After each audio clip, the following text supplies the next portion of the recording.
நான் அனுபவித்து ரசித்த என் தனிமை பயணம்.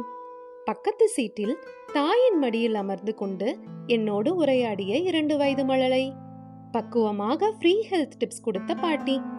பதட்டத்துடன் பக்கத்தில் வந்து தயக்கத்தோடு வழி கேட்ட கல்லூரி மாணவர்.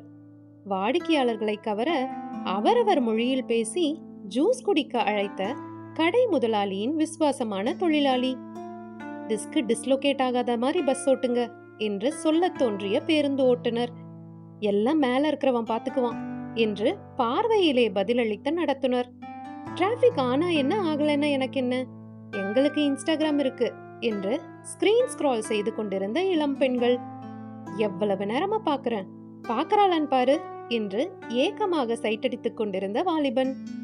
காலையில் பயணம் செய்த அதே பெண்தானே என்று மாலையில் உறுதி செய்து புன்முறுவல் செய்த சகப்பயணி. இப்படி நான் ரசித்த இது என் பேருந்து பயணம்.